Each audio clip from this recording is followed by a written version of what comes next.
The Christian community in Gaza is a very old one. I mean, it's some say it dates back to the time of Christ, um, and others were date back to the 𝐓𝐡𝐞 tribe uh, more than 1,000 years ago. But now in Palestine, in recent history, we've, I remember the Christmas being a very special celebration um, in Gaza. And I know that last year, the lighting of the Christmas tree was such a wonderful occasion. And I've seen pictures on social media circulating about what it was like last year. And I saw some relatives in those pictures uh, and family friends who were celebrating just last year at this time the lighting of the Christmas tree. And those pictures looked so festive, so joyous. Everybody, there was a smile on everybody's face. And just the comparison between then and now, here we have the Christian community being being expelled and murdered and potentially extinct, as you said, and as I tweeted, um, just like others are being, everyone else is, being murdered and being subjected to this genocide. I think for Israel, uh, they, I think from having an analysis of this, I think Israel benefits from denying that there is a Christian population in Gaza and in Palestine more generally.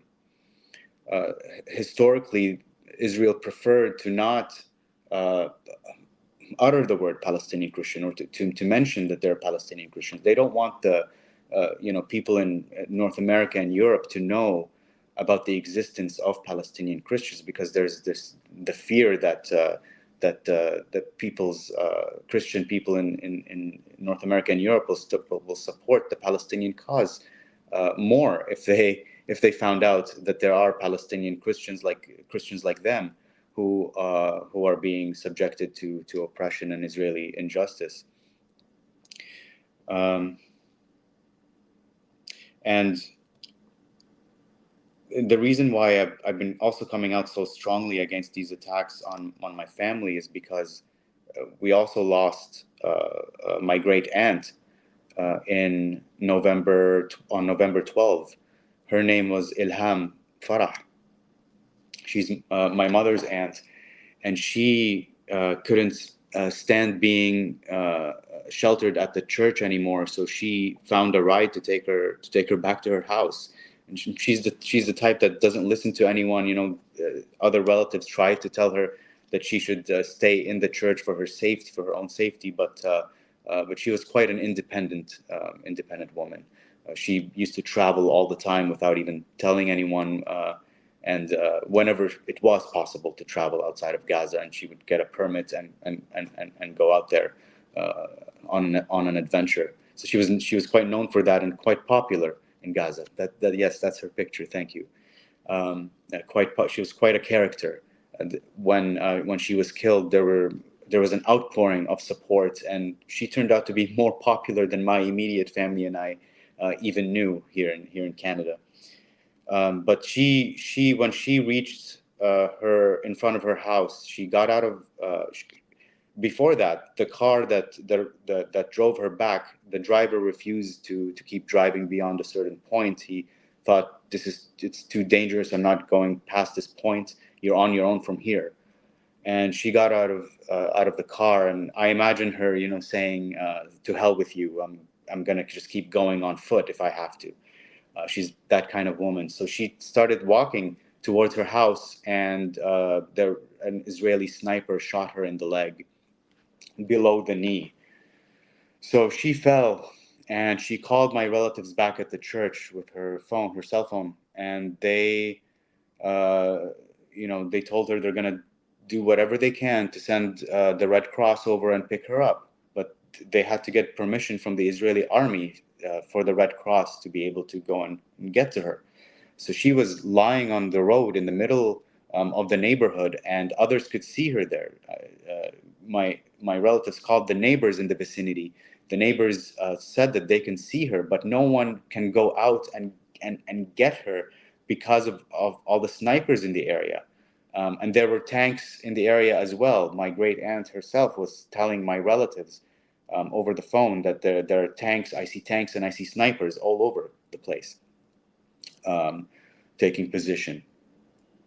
And I know she made a number of calls to relatives. She did get a chance to talk to my mother as well. She talked to, I believe, the priest and told him to pray for her the prayer of death, because it seems that she knew that this was the end for her. And so she, the Red Cross was denied to be able to go and get her, or there was no response from the Israeli army. I know the Red Cross did try to get permission, but I believe there was no response.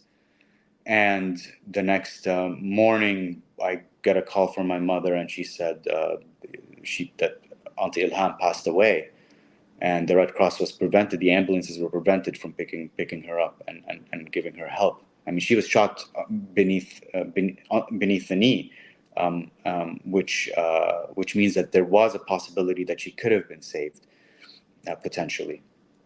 But she was probably, bled out to death. The next morning, the neighbors were able to leave their homes and start to make the trek down south. And as they were leaving, they went to check on her and found her that she was dead. And that's how we found out. It was the neighbors who told us. A week later, this is a little disturbing, but and I just found this out yesterday. I haven't written about this anywhere as of yet. But a week later, the two of the priests at the church, or two of the priest assistants, went to pick up her body for burial. And this was, I believe, when the the humanitarian pause, or whatever they call them, was coming into effect.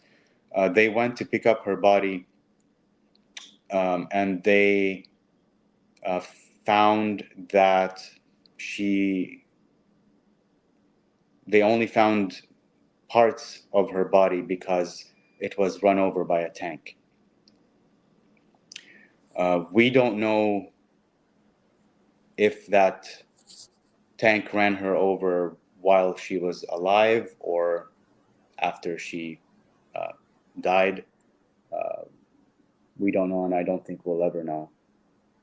But I just heard about this yesterday and was very disturbed. I in fact couldn't even sleep last night from the anxiety and how disturbing this news was, among other things, and obviously having to deal with under so much pressure with all of this going on. Thanks for watching this video. Please subscribe to our YouTube channel, hit like, leave a comment. These engagements help us with the YouTube algorithm, and it helps us to get around Silicon Valley censorship as much as possible. It does make a difference. You can also support our journalism by going to electronicintifada.net and clicking on donate now. Thank you.